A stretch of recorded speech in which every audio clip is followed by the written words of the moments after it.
I sincerely appreciate, after talking for as many hours as you did, you saving a few thoughts for us here. The fit that you like best between the team that selected him and where that player landed tonight was what? The fit. I would probably say the pick I liked best was probably the 14th pick, where Michael Porter Jr. was drafted by Denver, because he's a top 3 talent that dropped down there in large measure because of the issues with his medical and his back.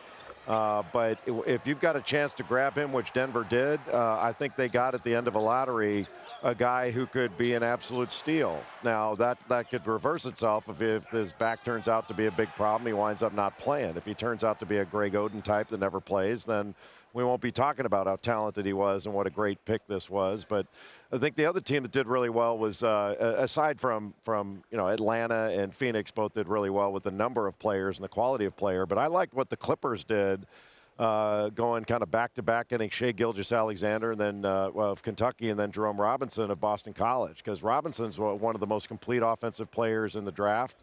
And I think one of the more undervalued plays, probably undervalued by me too. I had him in the 20s, and then he goes 13. But yep. he's really talented and can really score. And I think he's going to play in the league for a long time. I want to just close with your thoughts on Trae Young. He'll be linked forever to Doncic because they were traded for one another. And we saw last year he explodes onto the scene, and then we certainly gave him quite a bit of attention. And that's a lot of pressure on a young man's shoulders to shoulder. How do you think he'll handle this transitioning, Jay, to the next level?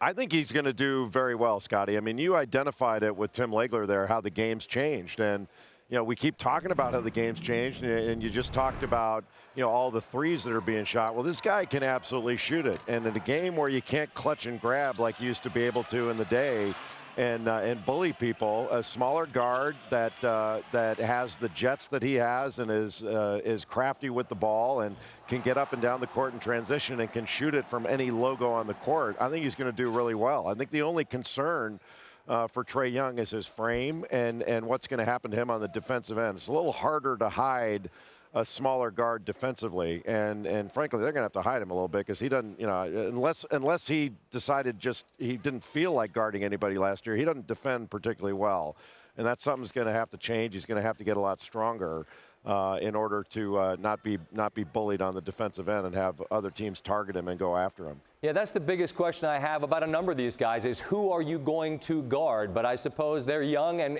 if we're patient, we'll get the answers to those questions. It's late, Jay, but where you are, it's still early. So find something good to do with the rest of this night. I appreciate your time, and we'll talk again soon.